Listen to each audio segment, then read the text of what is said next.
are you? Conformist or divergent? And why might knowing if you're one or the other matter? And maybe now, in these times, more than ever. Hello, my beautiful soul seekers. This episode is my All the Everything show, and it's my solo episode where I dive deep into a theme that's, for whatever reason, are very much alive for me. And if you know me at all, you'll know that that could be literally anything from the most scientific to the most spiritual, and most likely both all at once, hence the name of the show, All the Everything. And it's for those of you who feel called to a soulful life of meaning, depth, love, and truth. And don't necessarily want quick answers or those kind of surface levels explorations, albeit, at times, sometimes we do just want to know, like, how do I do this thing? I get that. And I suspect if you're here, you know that truth doesn't come that way. And so this is a glorious rabbit hole that we will journey down together. And I'll be speaking from my own experience and process, whilst also inviting you into yours.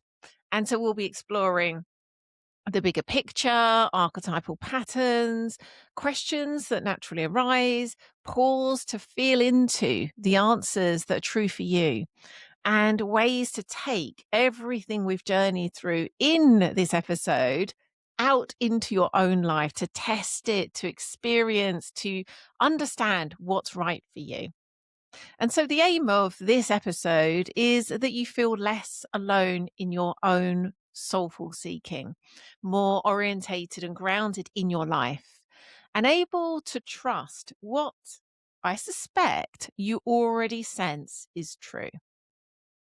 And I know from past episodes, people tell me either during or afterwards that they leave these episodes feeling clearer in themselves, more settled, and more connected to that deep truth, whether we call that soul or spirit or something perhaps. Um, Maybe we're just able to feel but not name. We feel more connected to that. And then also to our life and the ways that we move through it. Again, so much of the work that we do isn't about kind of disassociating, kind of coming up out of the world. It's actually to ground more deeply in it, but from a place that is really true to us. And if you've just arrived here to the Wild Sovereign Soul show, welcome. And if you've come back, welcome home.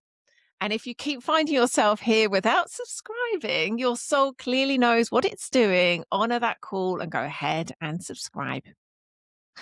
It's challenging to live in this crazy modern world, and the wild sovereign soul path is what we know will help. And so, if you're struggling with the challenges of walking your soul path and your heart longs for guidance, kinship, and support, come join us in Unio, the community for wild sovereign souls. Unio is the living home for the wild sovereign soul path.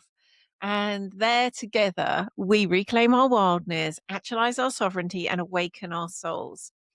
And so, if you're not already a member, and I know some of you joining me live right now are, but if you're not, really, it's a place that a rare opportunity to come together with kin who are on this path. So, the details for all of that are bemythical.com/unio, or click the link in the description. And if you're called to go even deeper, if you know you're being called into this life of being a wild sovereign soul, coming up soon is a live 3-month immersive initiatory journey into becoming a wild sovereign soul. So if that is something that you know is calling you, you can register your interest at bemythical.com/WSS. So WSS, short for Wild Sovereign Soul. And there's not much information available yet, but if you put your details in, register your interest, and as soon as we know more, we think it's going to be running April to July, April, May, June, July, yes, April to July. But we'll share more as soon as we have that. And now back to this week's episode. Let's dive in. So, back to that question. Are you conformist or divergent? And knowing which you are can radically change how you live. So, some souls come here to this life orientated towards conformity, and others arrive orientated towards divergent. And this is so beyond particular themes that are, in the news, are politically sensitive at the moment. It's beyond personality types, even. It's beyond morals. It's beyond courage. It's beyond fear, all of which will absolutely be relevant. And we'll probably talk about some of those as we go. But what we're talking about here, this sole choice to come here as a conformist or divergent, is beyond and before those things. So, as we journey through this episode, notice what you hear, notice what you feel, and recognize which you are. I suspect already you have a sense. And my invitation is to start off with, what is that for you? I suspect my sense is, if you're listening to this show, you're more likely to be a divergent. And we're going to get into why knowing that is going to be helpful, and also what that's going to require, and some ways to, I guess, navigate life as a divergent. But it could be that you're conformist. And there's also a kind of subgroup that's somewhere between the two that we'll touch on too. And so I would love for you to make a note, either mentally or actually write it down, which you see you are. And also, how does that feel? How does it feel naming that? Okay, let's dive in deeper. So, if you know me, you'll probably know I'm a real word geek. In fact, I'm a geek, full stop, but I'm particularly a word geek. I love language. And I first of all wanted to get to know the bones of these two words, conformist and divergent. And so I'm going to share with you some of what I discovered, because I think this really brings to life what these words really mean at a kind of first principles level beyond our ideas about these things. And there's certainly some baggage that comes with these ideas. And so this is why it's helpful sometimes to go right to the bones of something, which clears the way to see these things more clearly. So conform comes from the Latin conformare, and con means together, it means with. If you know Italian at all, it's the only other language other than English that I can speak a bit of. So I love. It's always been really helpful for me, because there's so much obviously overlap in Latin and Italian because it comes from the same root. These are actually words that are still in existence in Italian, and so it literally means that it's together, it's with. And formare means to shape, to give form. I mean, you can hear it in the words, can't you? Formare. And so to conform is to be shaped together, to take one's shape from a shared pattern, to be shaped with something. And so looking at it from the lens that we're looking at it, to be a conformist in a context of this world, like life, other humans, it means that we are orientated towards shaping ourselves with what is, with the mainstream, with others. And this again is not something that is better or worse. It's not higher or lower. It's a soul choice.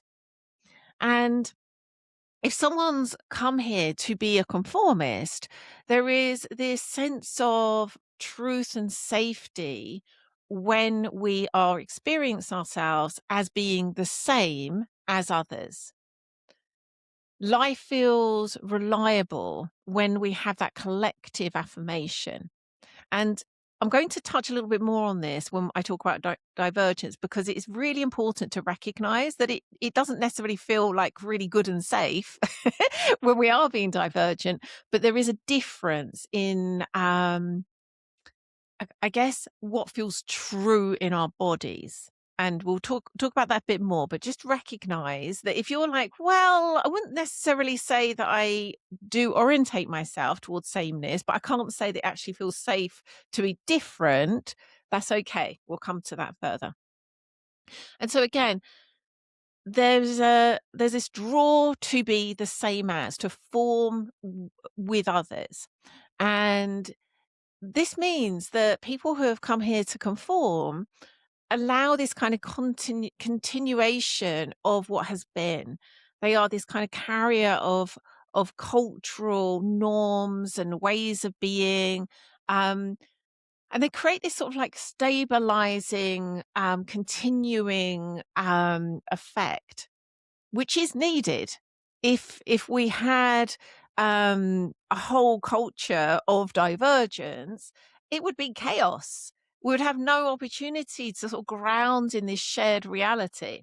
And so I really think this is an important part. Anytime that we want to know something, and again, probably for most of you, you've come here wanting to know more about being divergent, it's really important to know the inversion of that, to know that it's opposite, and to be able to see it through clear eyes, eyes of love and appreciation, not this idea of, I mean, you hear this when we have got something particularly controversial going on, whether that be something to do with COVID or Brexit, where people's opinions and egos are so attached to having one idea or the other, it can mean that we look disparagingly at people who hold the other side.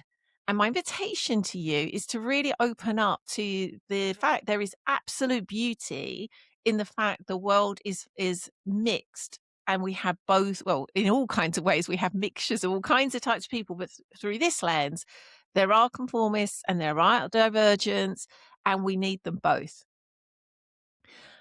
Okay, so now moving into divergence. So diverge comes from the Latin divergere is probably how we'd say it. Meaning apart, different directions. Vergere meaning to incline or turn, to slopes, this kind of like moving in a different way to where something's already been going. So to diverge is to turn away from a shared course, to incline towards a different way of being and seeing. And there is a different way that life is experienced as someone who has come here orientated towards divergence. And again, it isn't necessarily that it's always going to feel, really great and safe and easy to orientate divergently. However, there is a way that life's experienced where what we experience, and I say we because I'm very much a divergent. I've accepted that about myself by now. For those of us that are divergent, and just to note, I don't mean neurodivergent. I'll say this at the outset. We may get a little bit more into this later on. I don't mean neurodivergent, although many divergents are neurodivergent. I'm very much talking, again, it's very roots level difference that goes beyond neurology or anything else. But there's a way that life's experienced as a divergent where there is this kind of like immediate embodied knowing of what's true. It doesn't come from looking out there as to what other people are thinking and saying and are telling us it's true. There is an inner sense of orientation that is, this is what's true. It's different to what's going on out there. And there is this sense of, this makes me, like, it urges me, it calls me. And of course, it's a choice. This calls me to honor this sense of embodied truth, even when it's going to cost me. And so divergent souls act as this kind of corrective to the course that life is taking. They are the ones that are noticing that the way that we are living, and it starts with self, but of course it then expands out into our family, our community, and even humanity as a whole. In some instances, we notice when the form life is taking no longer fits what's being called for. And there is this internal pressure to respond, to diverge when something rings false. And so, again, just like the conformists, divergents have a role. Divergents are here to move, again, first and foremost, themselves, but ultimately humanity into new and truer directions. And this goes beyond this real kind of individualized sense of, this is what's right for me. This is all about me. There is something much deeper and more soulful and collective that's at the heart of this. Again, all of these things, as far as I know, based on everything else I've journeyed with, this is a soul choice. It's a destined choice. And we have free will within that. But this is ultimately something our soul has chosen in service of the whole. And it is, again, important to know that, because sometimes these things are challenging. I'm just going to touch on there was a research study that, if you read a post I wrote about this idea of divergence and conformism, I talked about this study. And it was actually this study that really sparked my current fascination about this. So I'm going to share briefly how this study was conducted and what it showed. But I'll make sure we've linked the original study somewhere in the description, so you can go off and have a look at you and do your own research if you want, which I'd always recommend you do. And I think that's an important thing in itself for divergence, is to allow yourself to follow where you're being called, to go deeper, to do your own seeking. Of course, there is absolutely something so enriching to be able to have conversations of this kind together. But I'd also encourage you also to ask your own questions.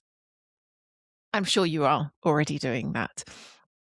So it was in the early 1950s, and there was a social psychologist called Solomon Asch. I don't know if it's pronounced Ash, like wood ash, but it's spelled ASCH. And this was actually something that took place over a series of studies, and they were showing the same thing. So I'm going to sort of talk about it almost like as a meta study.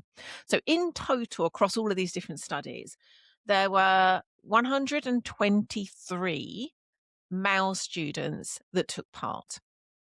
And the study itself was really simple.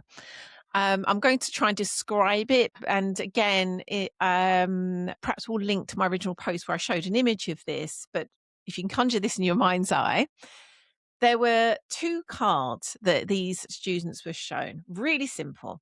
So black and white, one card held just one single vertical line on it. The other card right next to it had three vertical lines of different lengths. But one of the lines on the card with three lines matched the one with one single line. Does that make sense? So one card with one line, one card with three lines. Two of the lines, as in one on each card, matched. The other two lines on the three-line card didn't. The task, albeit I may have made it sound very complicated, was really simple. It was not meant to be challenging. This is the crux of the whole thing. It was actually simple as anything to identify the matching lines. Like, it's probably something a 5-year-old could do, if my dogs maybe could, or the more intelligent ones of them. And so the test was seemingly to say, can you match these lines? And each participant across these studies answered 18 times. And on 12 of those times, everyone else in the room gave the wrong answer aloud. And they did that first. So imagine I'm a real participant. Before me are going a whole bunch of actors who are pretending to be participants, and they are intentionally giving the wrong answer aloud before it gets to me. I don't know this. I think they're just the same as I am. And so when everyone up until me gives the wrong answer, 37% of the time, the real participants would also give the wrong answer. They would conform to the group. So it's, again, a really simple exercise. It isn't complicated. It isn't one of those ones where you're being like, oh gosh, perhaps I'll just listen to what everyone else is going to say so I can figure it out. You would know the answer, and then you've listened to a whole load of people give the wrong answer, and then over a third of the time, you're going to also give the wrong answer. Across the whole group, 3/4 of participants conformed at least once. So at least once across the 3/4 of these people, that's what they did. 3/4 of the let me say this is measuring two different things. So participants conformed 37% of the time, and across the whole group of participants, 3/4 of them conformed at least once. And afterwards, most of them said, even when they said the wrong answer, they knew it was wrong. And so they either said they went along with it to avoid standing out, to avoid looking divergent. And then there was a smaller number that kind of said, well, I started to actually doubt myself. I actually thought perhaps my eyes were deceiving me and I had got it wrong because everyone else was saying a different thing. So this tells you something really important. Again, although it's a really simple study, it was so simple in order to show this real stark difference between people. So it's showing that 3/4 of us have this sense, if the pressure is right, is it the pressure sort of like put upon us to conform is enough, we will knowingly do the wrong thing, say the wrong thing, because it was almost like our highest value is to conform, to shape ourselves with others. And of course, 1/4 of those people never did. They never knowingly said the wrong answer. Even when all the other people were saying it's, I don't know, line A, they would always say it's line B if that's the truth that they could see. And then there's a final little twist in this I think is really interesting. And I think we see this play out in life. And I would say these are the people that are kind of maybe somewhere between divergence and conformist. They perhaps, and these could also be divergents that are maybe a little bit further back on their soul path, but they haven't quite yet actualized the sovereignty to do what they know is right. So this is an interesting kind of subsection. These people, when they heard one other person answering correctly, and again, bearing in mind in each group, there was only one true participant and the rest were actors. So you need to kind of extrapolate this to real life where the person saying the right answer is actually a real person. But within the study, let's say, when one other person, one of the other actors, answered correctly before the participant, wrong answer dropped between 5 and 10%. So just one person saying the truth changed how that real participant felt able to align with the truth themselves. So something really important to hear in that. There may only be 25% of humanity that are divergence, and they can exert an impact that goes far greater than that. And so, again, bear that in mind, and again, orientate yourself to in that. I mean, we can only ever kind of guess what we'd do in that setting, but just putting yourself in the shoes of being in that group, a whole load of people before you say the wrong answer. You know it's wrong. What would you say? Okay, moving on. So again, I think what I'm really wanting to open you into the possibility of here is this isn't kind of just a random thing that, showed up in this particular exercise. It might be maybe the percentages are different when we're talking about souls journeying through life. But the point really is these are orientations that are deep, deeply again, chosen for each of us because it changes our entire life, how we're going to live. It changes how we sense what's right for us in our bodies.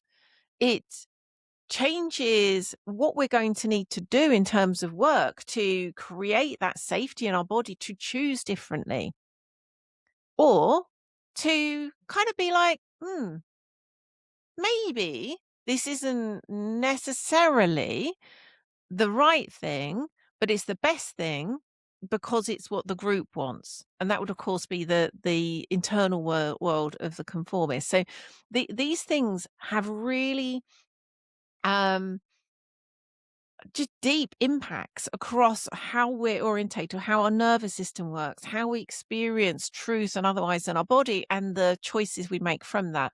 And as I said before, it's not that one is better. What it absolutely isn't about being a divergent is superior. Both roles, both soul choices are vital. So I'm going to ask you again. I'm going to keep touching on this because I want to see how your sense of these things is developing as we're journeying. Are you orientated to shaping together with other humans or towards turning apart when something doesn't feel true or doesn't fit anymore? Are you moving towards shaping with others or moving away when it no longer feels right? And how does it feel to recognize your place in that pattern?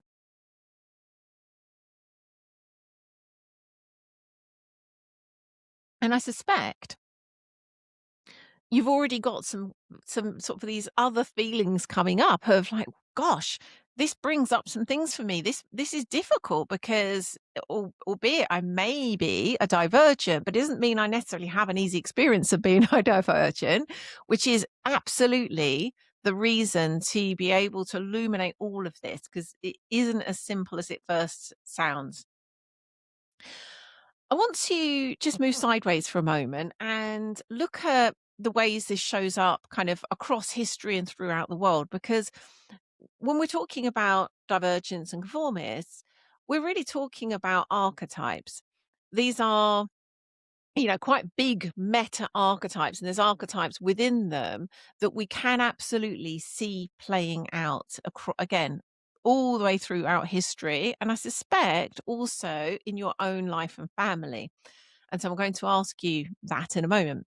Um, as I was thinking about this, I was thinking about some of the figures that come to mind. And one of them for me is Socrates. And I've always loved that Socratic way of thinking, reasoning, asking. I was very much brought up in that way of looking at the world from a Socratic lens. I mean, even the way that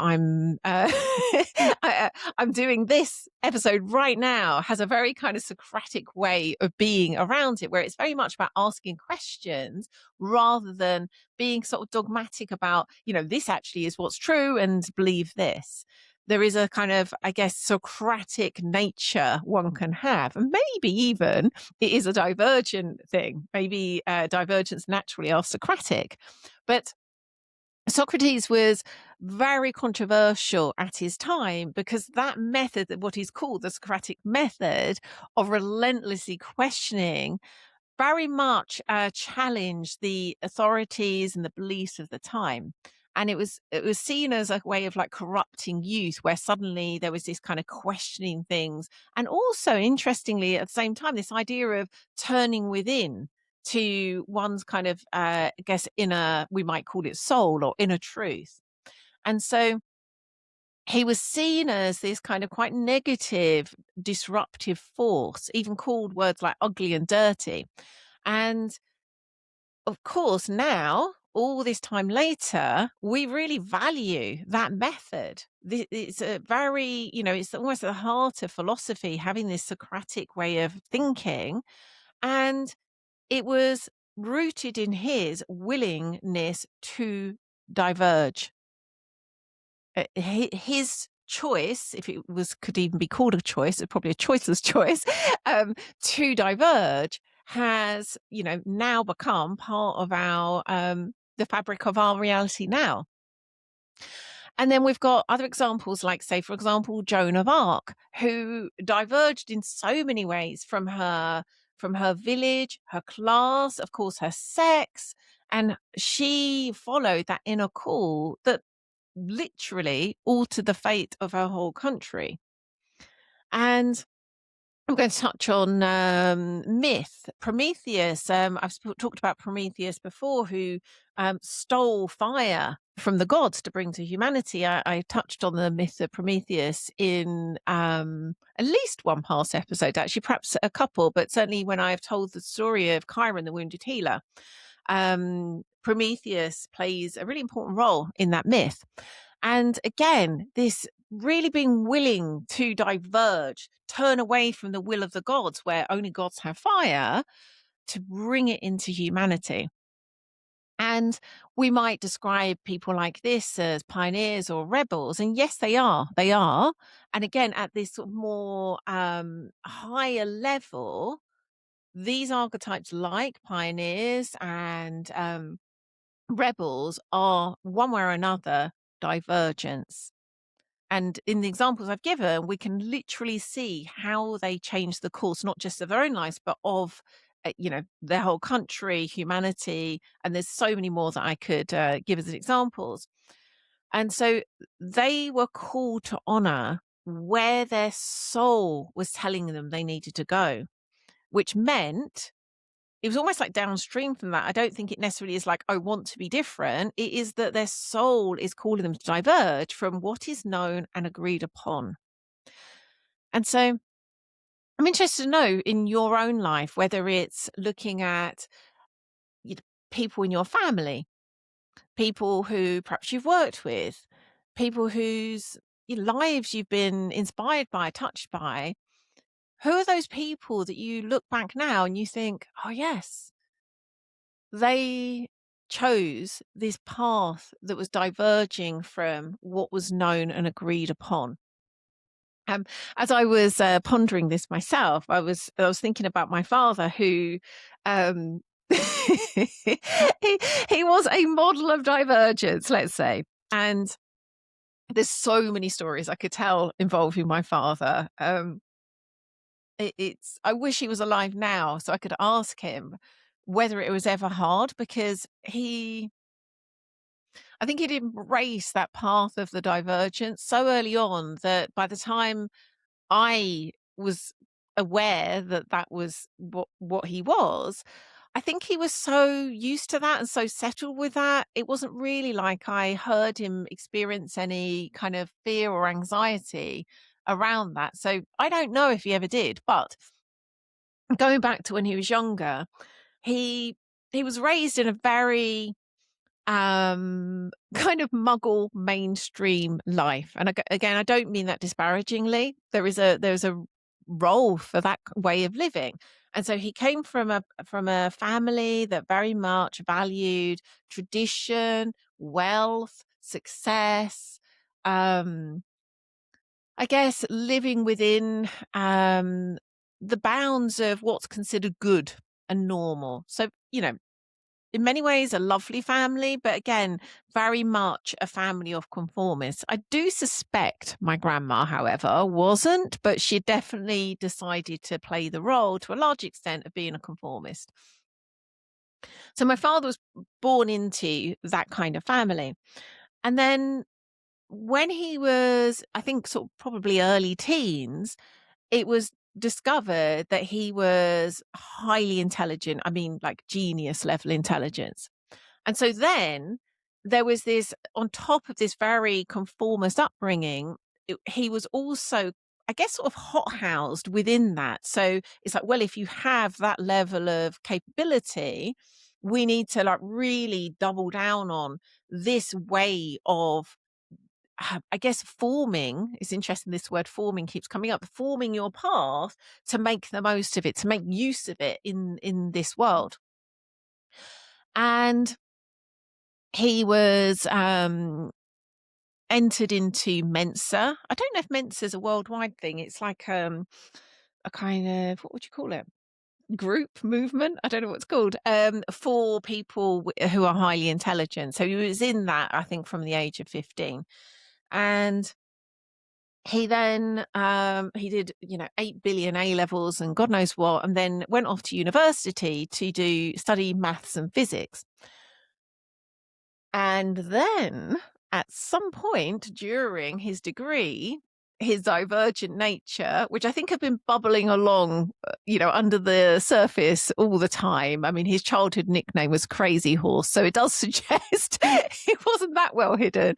But at some point, this divergent nature of his really came forth, and he just went a completely different way. So he left his degree, dropped out, became a hippie, and his whole life after that was really one devoted to travel, music, art, exploration of all kinds. And so again, by the time I came along, it was interesting because what was normal for me was diverging. Our whole lives diverged in so many different ways. It was almost like whatever marker you could choose, our lives were divergent. I mean, even just the ways that we lived, we stayed in squats and communes and lived directly on the land and all kinds of things. And so I had an unusual upbringing in that it was being parented by someone who was more of a divergent than perhaps anyone I've met since. So I'd love you to just contemplate that. Perhaps you haven't had someone that's kind of lived that divergent life out loud in the way that he did. It could be one of those situations where someone, has conformed seemingly, because it's not like even divergents are constantly diverging. There's some things we're going to conform to because they do feel right. But perhaps they've has been prepared to speak out for something that was right and true. And it could be an example at work where something that was happening wasn't fair, and they were prepared to stand up for what was right. So just settle in and think of those examples that you've experienced in your life. And also, what came as a result of that divergence? What kind of life, community, family did that produce? And again, my life itself is very much a product of my own father's divergence. So I have no idea who I'd be or my life would be like if that hadn't been the case. But I can certainly look at examples of my own divergence, times where I've diverged, and the results of those. So, what I'd like to touch on now is, why is it important to know if we are divergent or conformist? And it might just be like, you might be thinking, well, haven't you already said that? But I think there's a reason to go deeper into this understanding, because what I see, and certainly when people first come into our world, most of them don't understand this about themselves. It might be that you're listening and you've already been journeying with us for a while. You might have been a podcast listener of ours for a while. And so you might be at this point kind of like, yeah, I get that. I may not have used that language, but I get that I'm divergent. But I know also so many people come to us and they don't know this, or they don't understand the extent of this or the ramifications of this. So, this is like, again, I think something really important to recognize. We can, as divergents, often assume that other people are seeing what we see. We assume that what is true for us is true for everyone else. And then we can either assume that people are just, going along with something that isn't right, or perhaps we do just think, well, if they can't see this, maybe we don't assume they see it. It can be we're like, well, if they don't see it, they must just be stupid. They must just be blind. And again, we see this when we have these very controversial things happening, like again, the way that we all journeyed through the COVID era. It's really easy to look out to others and think, like, surely they're seeing what I see. Or if they don't, they're stupid. And so just to recognize that as a divergent, even the way that you see truth, you experience truth is different. Therefore, people around you aren't necessarily going to see that particular thing the same as you do. Really important. There's some real humility and grace available in recognizing that.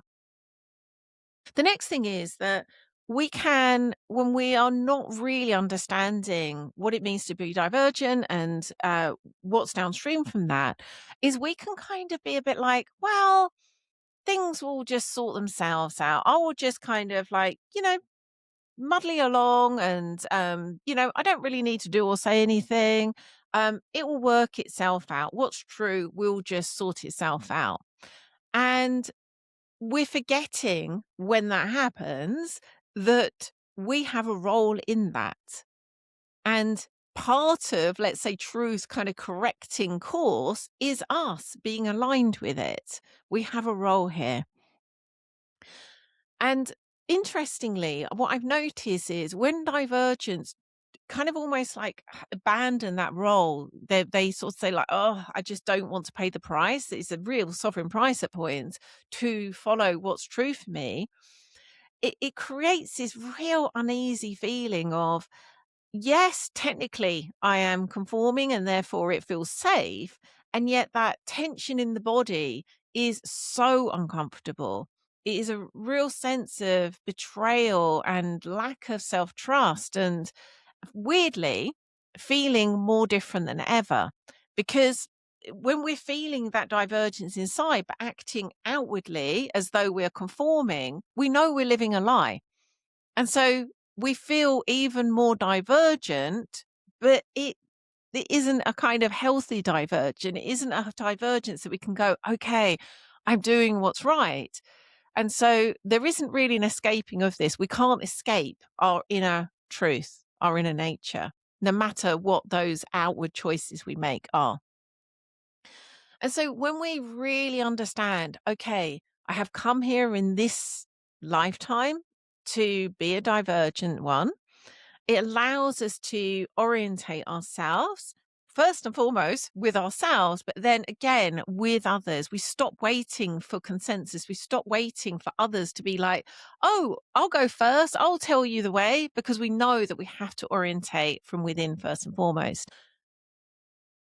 And so now coming to, if we have recognized, okay, I'm here. I am here to be a divergent. What does this mean? What's here for me? And of course, this is context dependent. There's going to be different ways of expressing this depending on whatever it is that the particular choice, context, experience in question, of course. But there are some things that I think are helpful to know to navigate these things. So, first of all, the role of divergent isn't first and foremost to go out there kind of proclaiming things and trying to persuade. It is to orientate within ourselves with what we feel is true. Of course, again, that, just as the study showed, that will have a ripple effect. But first and foremost, this is about living in alignment with what's true for us, rather than it being, okay, it's only going to feel good and safe if I can convince everyone around me to agree with me. There is almost always some tension involved in living that divergent truth. And it might only be for a period until that ripple effect starts, but we have to be willing to do that. And again, this is part of the role. The part of the role of divergent is being willing to go first. And so, as the divergent, there is a visibility needed. Again, it doesn't need to be this kind of living out loud, but we do need to live in a way that we can see what the truth is. It that is important. There is something about that kind of congruence of embodiment of living our truth, that just being seen to do that is us playing our role. And then again, just like the study showed us, that way of living, that truth allows others to trust what they already sense. So in that kind of middle group, or that kind of in between conformist and divergent group of the study, when one other person diverged from the group, the real participant was then able to choose the true answer. And so this is really important. By you as a divergent one being able to be what is true, you will allow others who are already sensing this isn't right. This is now outdated. This is no longer the right thing to do. They can look across and go, okay, I can see that that's what that person is living. What I'm feeling is true. And something else I think is really important, again, this idea of diverging, of course, makes it feel as though we're separate, we're diverging from humanity. And yet it isn't. It is actually fulfilling your role within humanity. It's placing you correctly within humanity. It is a role for the whole. It is that rhymes. It's absolutely not about separation from humanity. It's again being congruent within the whole, within your community, within your family, wherever that is. So we are coming up on time, so I'm going to name some things that I think are quite helpful to know, and then we'll see where that gets us to. So probably whether it's examples that have come up for you as we've been journeying through this episode together, or as you've been reflecting on examples from your own life, you're almost certainly recognizing, yeah, this isn't always easy. And perhaps you'll even recognize there's been times in the past, and maybe even right now currently, where you didn't choose what you knew was true because of what it was going to cost you. And certainly, just talking personally, I'm not saying this is only happening for others. Even talking personally, I've had examples of that, absolutely.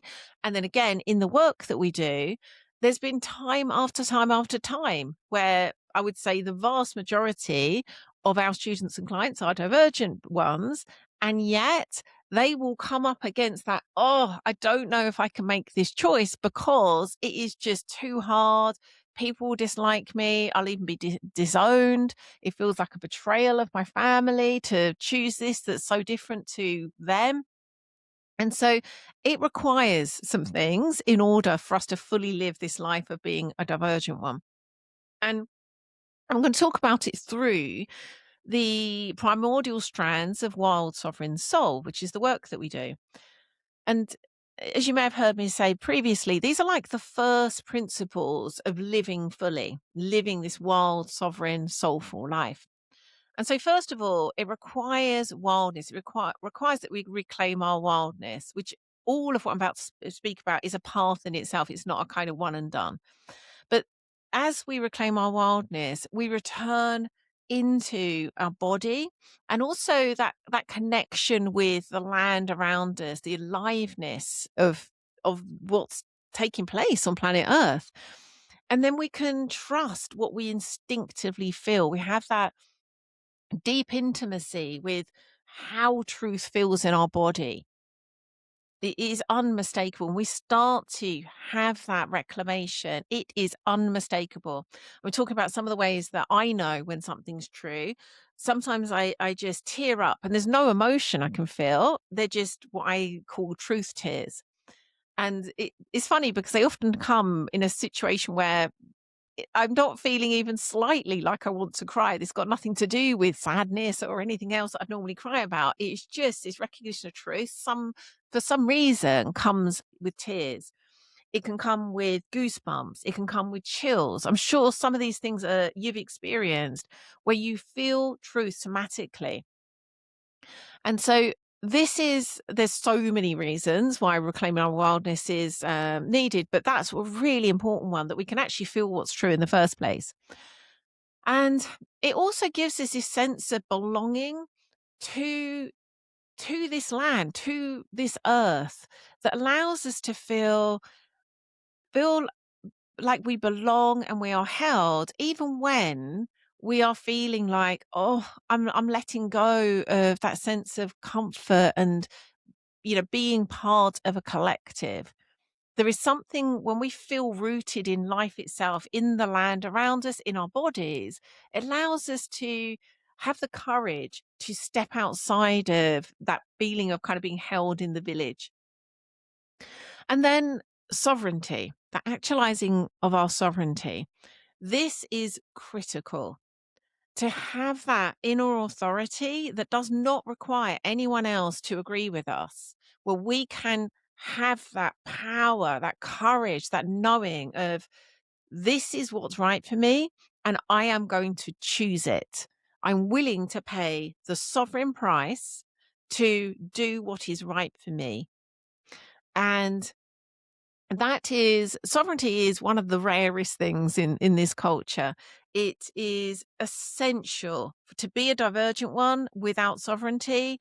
I guess at best, what we might be able to do is rebel, but it'll be coming a rebellion coming much more from this sense of sort of pushing away, and almost it isn't necessarily even doing what's true. It's just doing what's different, which isn't true divergence. So this is absolutely critical, that we have the sovereignty to be able to even choose to go where divergence is calling us. And then lastly, and more importantly, most importantly of all, is the North Star that's before all of this, is soul, awakening our soul. And this is really, again, as I keep saying, where divergence comes from. It isn't random. There is deep interwoven meaning for where your soul is calling you, that has, it is part of the spiritual unfolding of everything. And us having a connection to that, where we're being called, and it having this deepest of meanings that outweighs all of the rewards and pleasures and comforts of our culture. This deep trust that I am here and it's fleeting. This life is precious and beautiful, important, and I'm not going to be here in this life forever. There's life that went before it, and there's also lives that are going to come after it. And what I'm being called towards is more important than anything that could tug me one way or another away from it.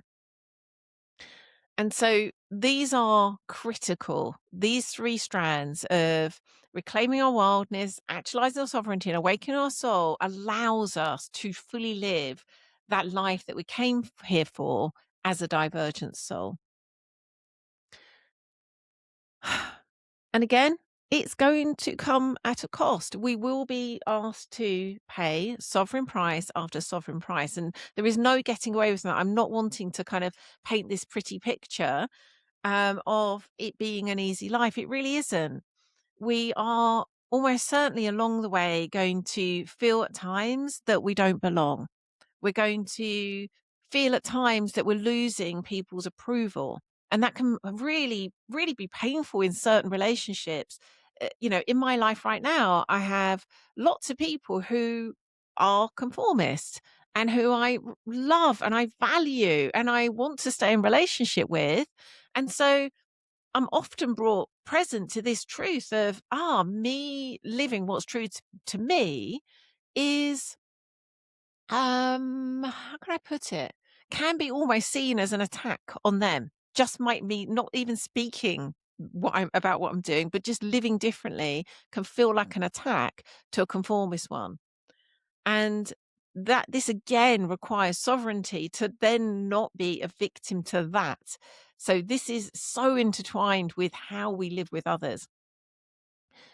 There is real grief in this way of living. We may well grow out of or be left. Those relationships are important to us. They can create real rupture. And so there is grief in that. Absolutely. I've got examples in my own life where that's happened. And so again, there can be very material things that we give up to on this path of being divergent. I gave the example of my father. I don't think he necessarily would even see it like that because for him, he was so wired to be a divergent. I don't know if he necessarily even saw it as something he was giving up, but he definitely gave up so many of the sort of creature comforts of the family he came from. And so, again, for so many of us, it could be that walking away. In fact, in my own life, I had a, very traditional corporate career that my path as a divergent one had me diverge away from. And so many of those things that are kind of convenient and safe that we've created culturally, we might need to let go of. And it's worth everything. If we've come here as a divergent one, living that is the only life that is going to bring us meaning and fulfillment. That's both the kind of good and bad news, I think. It's like, is anything more worthwhile, more valuable than that? I don't think so. And it's also bad news in that, like, you can try to live any other life, but it's not going to give you that. So it is the life that your soul came here to live. And trying to live a life of conformance, it might bring acceptance from others. It might bring you security. It might bring you status, but it will not bring you the life that is truly yours. So I'm going to read actually a fuller quote than the one I included in the post that I wrote about this. It's from Clarissa Pinkola Estes, and I think it speaks so well to the divergent ones, although she hasn't named that in her. It's actually, I think it's Letter to an Activist. This is from, which is beautiful. The whole piece is gorgeous. But I'll just read this part that I think really speaks to the role of the divergent ones and the ripple effect we can have on the world. One of the most calming and powerful actions you can do to intervene in a stormy world is to stand up and show your soul. Soul on deck shines like gold in dark times. The light of the soul throws sparks, can send up flares, builds signal fires, causes proper matters to catch fire. To display the lantern of the soul in shadowy times like these, to be fierce and to show mercy towards others, both are acts of immense bravery and great necessity. Struggling souls catch light from other souls who are fully lit and willing to show it. If you would help to calm the tumult, this is one of the strongest things you can do. There will be times where you feel discouraged. I too have felt despair many times in my life, but I do not keep a chair for it. I will not entertain it. It is not allowed to eat from my plate. The reason is this: in my uttermost bones, I know something, as you do. It is that there can be no despair when you remember why you came to earth, who you serve, and who sent you here. The good words we say and the good deeds we do are not ours. They are the words and the deeds of the one who brought us here. In that spirit, I hope you will write this on your wall. When a great ship is in harbour and moored, it is safe. There can be no doubt that is not what great ships are built for. So, before we close, as you sit with all of this, I'm going to ask you one more time. Are you a conformist or are you a divergent? And how do you feel about that? Now we've journeyed through everything we journeyed through. How do you feel about that? And if you are a divergent, where is your soul calling you to diverge now? And what from? It could be from your life path, it could be from your family or community or culture, all of those things. Where is your soul calling you to diverge? And remember what I said earlier, your orientation as a divergent one doesn't separate you from humanity. It actually roots you correctly within it. You have a vital role. Will you accept that call of your soul to diverge? And as I said, from there, your life becomes the one your soul came here for, to live fully and to die complete. And as you heard me say earlier, if you are longing for guidance, kinship, and support as you walk your own wild sovereign soul path, come join us in Unio. It is the living home for this path. And we are journeying together all the time to reclaim our wildness, actualize our sovereignty, and awaken our souls. And so the link for that is bemythical.com/Unio, or click the link in the description. And if you're called to go even deeper, if you're really feeling that call to diverge from the mainstream path and go deep on your own wild sovereign soul path, come join us. We have a 3-month immersive initiatory journey into becoming a wild sovereign soul that begins, we think, in April. And you can register your interest for that and be the first to know when there's more information on it available at bemythical.com/WSS. And we are in the midst of rebranding. We have rebirthed this very podcast. We are now the Wild Sovereign Soul Show. Soon will be everything else turning into Wild Sovereign Soul. So if you're listening to this in the next month or so I'm currently, right now it's 30th of January, at some point in February, you'll find us at wildsovereignsoul.com. I love saying that. And if you'd like to hop on over to the show notes for all the links, that's at bemythical.com/podcast/534. If you don't want to miss out on next week's episode, and we've got some real gems coming out over the next few weeks, head on over to your podcasting app or platform of choice, including YouTube, and hit that subscribe or follow button. That way you'll get each episode delivered straight to your device auto-magically as soon as it's released. Thank you so much for anyone that joined me live.